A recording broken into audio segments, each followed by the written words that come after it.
Mehdi, that's dead wrong, and I would sorry to say you're embarrassing yourself in front of anybody who knows anything about biotech. Mehdi, that is why I released 20 years of tax records. Tell your friends in the Biden administration to do the same thing. Just owned it. This is pathetic, and this is why nobody trusts you guys. Welcome back to Rattlesnake TV, guys. Back with another Vivek clip today, and this is one that I had to cover. This was a thrilling debate between him and Mehdi Hasan of MSNBC. Now, I talk a lot on this channel about conversational bullies and how to handle them, and Mehdi Hasan is example A1.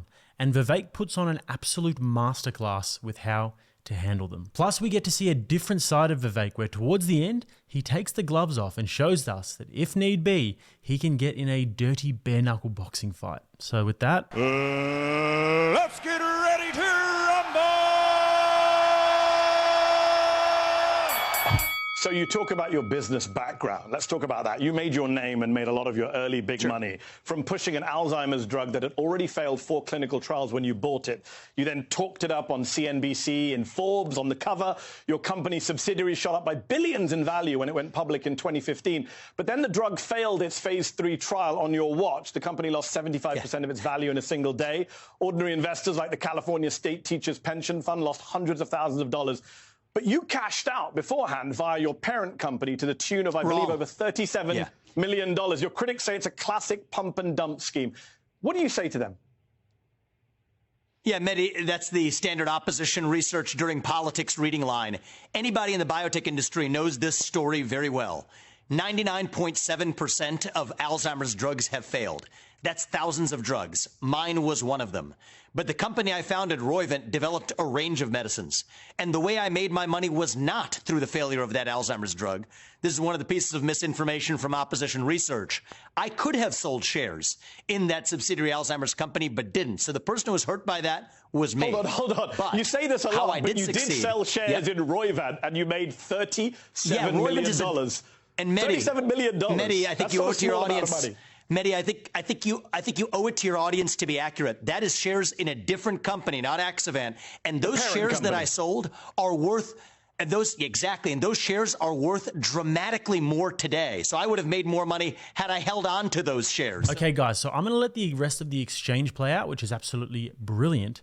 But first, I have to give some important context. For those of you who don't know, Mehdi Hasan is like the mainstream media pit bull. He is the guy who they set on people to just grill them because he's good at what he does. If you are looking at it from the angle of pure verbal combat, that is. He actually has a book called Win Every Argument, which tells you all you need to know. It's not called Have Great Conversations. It's not called Seek the Truth. It's not called Peace Not Conflict. It's called Win Every Argument. And he is an expert at what he does, but what he does is he takes little snippets and old tweets and he just grills people about the exact meaning of them, and he creates these false narratives and more or less just tries to back people in a corner, get gotcha moments, and win the argument. He even says in his book, it's not about being right or wrong, it's about being persuasive. And he makes the case that sometimes it's okay to defame people and sometimes it's okay to use ad hominems. It is literally impossible to have an honest conversation with a guy like this because it's all a game to him. And one of the most common and cheap tricks that he uses is that every time somebody starts to make a good point, he just cuts them off and will speak over them. He will never let anybody finish off a coherent thought or a string of coherent thoughts unimpeded. And if he debates somebody who is not prepared for this, he will absolutely wipe the floor with them. He had Matt Taibbi on his show recently, and Matt Taibbi is a smart guy, but he's not the most rhetorically gifted, and he completely steamrolled him. Stanford created the EIP. That's wrong. Okay.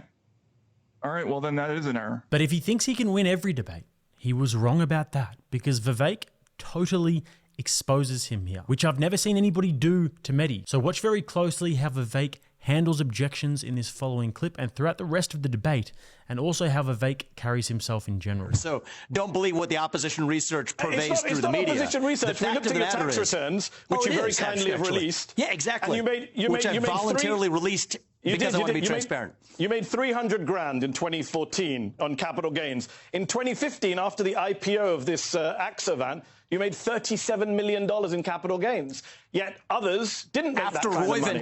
After Mehdi, give me a break. After Roivant, the multi-billion-dollar business that developed 40-plus medicines, yes, I sold shares in that, and that business, if I may actually allow you to know how I made my money, developed 5 FDA-approved therapies that are now FDA-approved today. After you sold one the of them companies. is a life-saving they therapy FDA in approved kids. When you were CEO, Another one, were they were FDA. Actually, over the time that I developed them, we took them all the way through phase 3, and then we did a $3 billion deal that actually they were approved a year and a half later after you sold the company. Yes, so Mehdi, I'm not going to. Guys, I do hope you take a second out of your day to quickly chuck a like on the video because it does help me with my algorithms. And also, if you're new here, if you're getting value, if you're thinking, this is a cool video, then please subscribe. Be happy to have you. Back to the clips. Yeah, I'm not going to fault you for not knowing the first thing about biotech because that's not your job, but getting through phase 3 is the final stage of clinical testing. Before you hand in the application, yes, my company did a $3 billion deal that actually did make money for those shareholders. And so, yes, I have built, Roivant's a publicly traded company, nearly $10 billion public company today that I built as the sole founder from scratch as one of several companies that I've built. So, yes, I have a business record that I'm proud of. Our success rate under my watch was higher than probably nearly 99.9% of biotech startups in the last decade. So, yeah, I stand by that record. I'm not afraid of taking risks. That's part of the American spirit. Well, technically, the successes were a year and a half after you sold the company, but we'll get bogged down. Let's talk politics. Mehdi, that's dead wrong, and I would sorry to say you're embarrassing yourself in front of anybody who knows anything about biotech for knowing that phase 3 trials are the final stage. Okay. The final stage, the FDA phase 3 studies succeeded. So you're barking up the wrong tree, but we can continue to move on. Absolutely expertly handled there by Vivek. And let's have a look at how he did it. First of all, he uses the warning shot to perfection. Much of the time when people make false accusations about us, we're quick to get on the defense, and we might even go after that person straight after and call them stupid, call them ignorant, say you don't know what you're talking about, and get mad or emotional. Instead, he fires off a warning shot. He says, I'm not going to fault you for not knowing the first thing about biotech because it's not your job, but X and Y. Yeah, I'm not going to fault you for not knowing the first thing about biotech because that's not your job, but by that, he gives a firm but fair warning to his opponent. He says, you don't know what you're talking about here.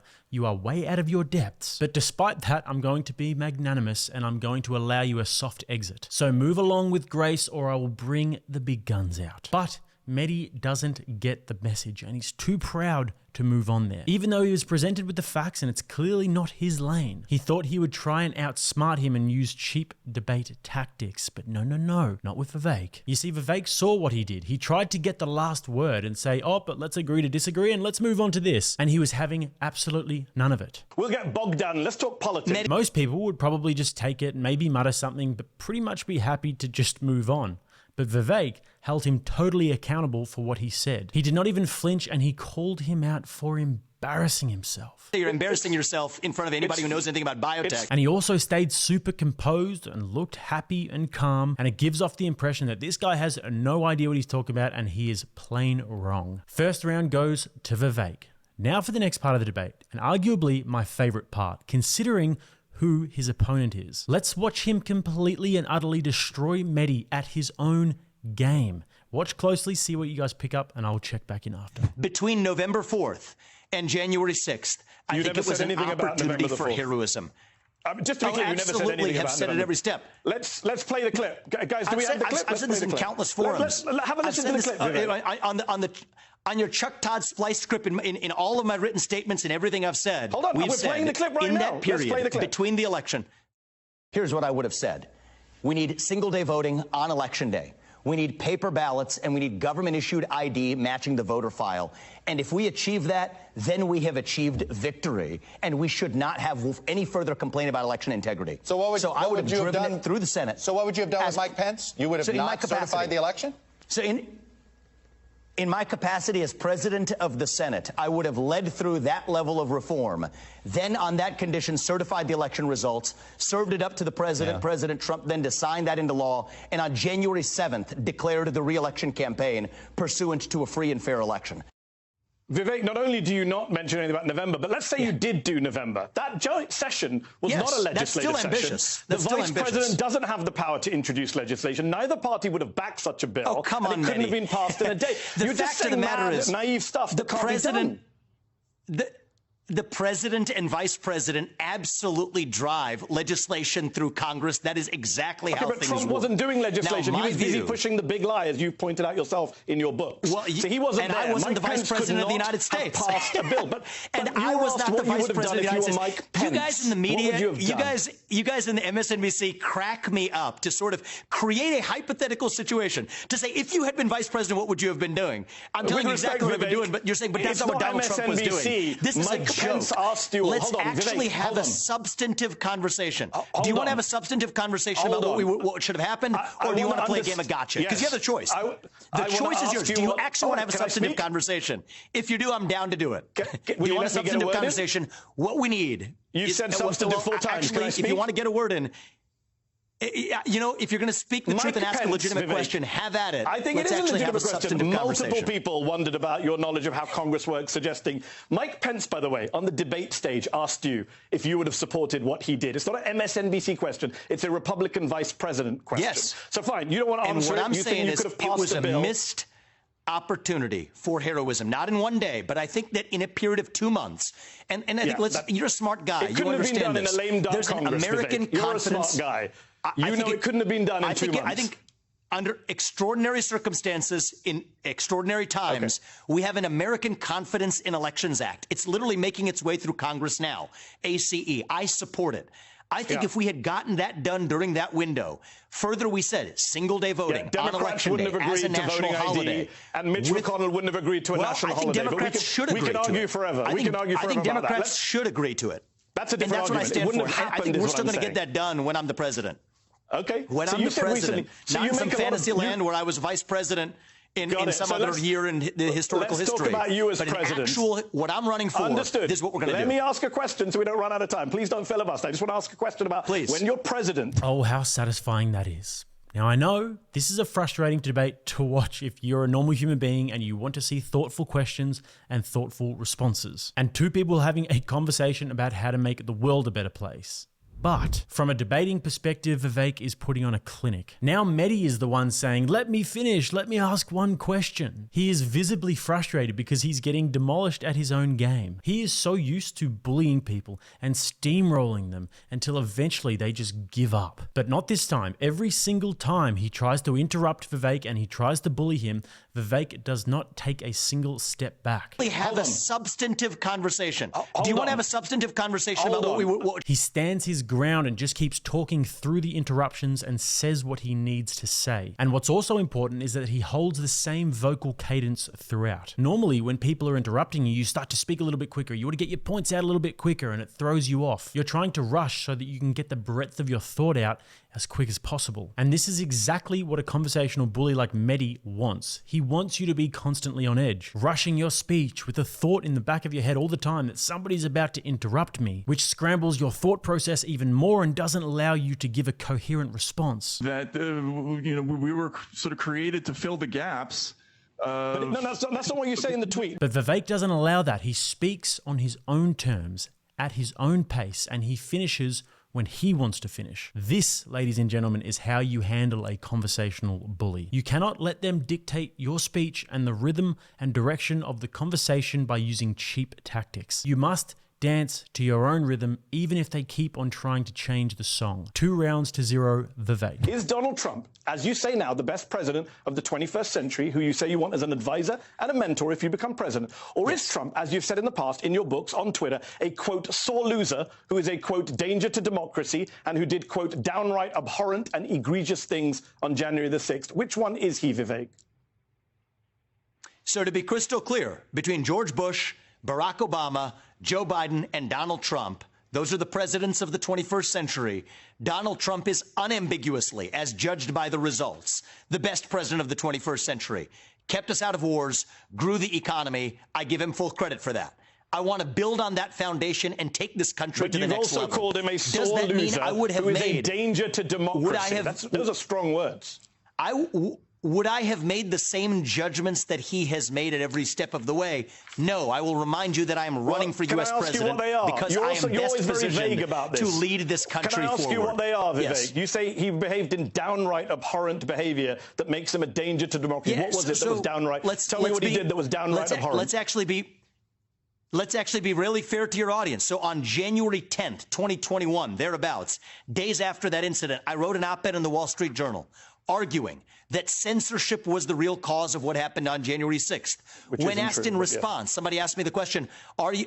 That's what I wrote. I'm giving you the facts of what I said. That's a hard fact. That was published in the Wall Street Journal. When pressed on, was that condoning what Trump did? My answer was no. There's a difference between a bad judgment and a crime.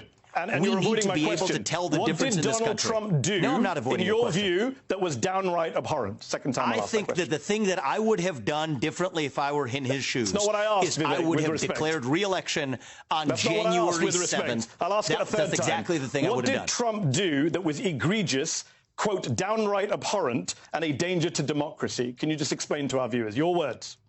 So you're mixing two different quotes. But what did I think was reprehensible about what happened that day?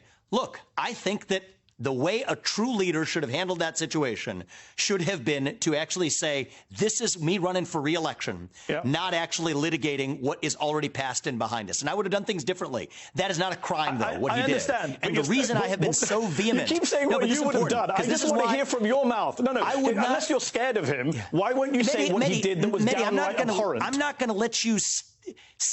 You're stitching together three things from three different places to create a caricature. Do you want to have an actual conversation? Yes, I want you to answer my question, Vivek. Three times I've asked it. What did Trump do that was downright abhorrent? It's a simple question. It's your words. It's on screen. What did he do that was downright abhorrent? I believe that failing to unite this country falls short of what a true leader ought to do. That is why I'm in this race, is to do things differently than any prior president has done them. That's the hard truth, okay? And that's what made him a sore loser and abhorrent. The media your words. and well, the reality is none of that is a crime. And the reason I have been so vocal, the reason I have been so vocal is because when somebody actually prosecutes somebody for a bad judgment, and I've been clear, I understand your objections to the litigation. I would have made different judgments. That's not what I asked about. I understand. That is a distinction we have to draw. So obviously, it's a frustrating and just annoying tactic trying to pull up old tweets and trying to get gotcha moments. But Mehdi, I think, did get him there because Vivek, I reckon, would probably take that back if he could. And you effectively saw a lot of this in the aftermath of January 6th, with conservatives saying it was the darkest day in American history and how terrible it was and yada, yada, yada. Even though the left weren't required to come out and bend the knee in the same way after the BLM riots and after the whole defund the police movement, but that's for another video. In this situation, despite the fact that my intuition tells me that Vivek doesn't really believe those tweets in their full context anymore, he can't actually admit that in this situation. So he has to formulate a narrative and a way to sort of dance around the question, a way that doesn't require him to actually properly answer it. If he were on Rogan or some sort of a longer form, more honest conversation type podcast, he probably could say that, you know, my mind has changed a little bit since then. But with Mehdi, he can't do that. If he admits any fault, if he takes a backward step or even flinches a little bit in the context of this interview, then Mehdi will smell blood and he will go for it. He will say, oh, so you were wrong then. How do we know that you're not wrong now? How do we know that you even believe what you're saying? If you're indecisive about that, then why should anyone vote for you to be president, etc., etc., etc. So he must answer it like a politician, but I do think that's an L for Vivek, as much as it's also an L for journalism to hear that. Vivek is now up 2-1 going into the championship round. I released it so that you could look at them so we can have an honest conversation. And I appreciate that. The funny thing I've learned, I do appreciate that. It's something Trump should learn from you. Transparency is important. So it's already open and everybody can see it. Exactly. We have 2009 But the fact of the matter is, you know what I would advise every 24-year-old should take $50,000. And 2010, you made $750,000. You had the money to pay for law school. You didn't need a Soros affirmative action scholarship that you now criticize. I mean, none of this is worthy, but if you think it is, let's get to the detail. That was actually the first big piece of money. You say you're anti-affirmative action. You took a scholarship for immigrants. I'm anti-affirmative action. So why did you take a scholarship for the children of immigrants? Which falsehood would you like me to address? The financial one or the one about my views on affirmative action? Because I can go in whichever order you'd like. On the financial piece of it. Not at the time that I had applied for the scholarship that fall. Yes, you did. That December. Yes, you did, Vivek. This is awkward for you because you did. I've got the tax returns in front of my face. No, it's not awkward for you. Yes, on December 31st, when the application for the scholarship was that October. Mehdi, you're wasting your time on childish details in October of that year when I applied for that scholarship. And it was, well, guess what? The bonuses that a hedge fund pays, and it's a shame that, again, you don't have to be an expert on this, but if you're going to spout out, you better know something about it. People pay at a hedge fund the bonuses at the end of a year, and on December 31st, that's when I was paid. I applied for the scholarship that September, and I did not grow up in a wealthy family. Vivek, you made more money the previous year. I made $200,000 pre-tax or whatever it was. No, you didn't. And you know what? Hold on. No, you didn't. You're now telling flat. In 2009, you have my tax returns in front of you. I don't remember what I made in 2009. In 2009, you made $650,000. In 2010, you made less, $450,000. So the argument that you only made the money pre the scholarship, Oh, so now we're bringing tax into it. We've been using gross numbers. Absolutely. Vivek, you're wrong on this. Go back and check your tax returns. You made $750,000 makes a big difference. And then you accepted a Soros scholarship for $50,000 when you didn't need it.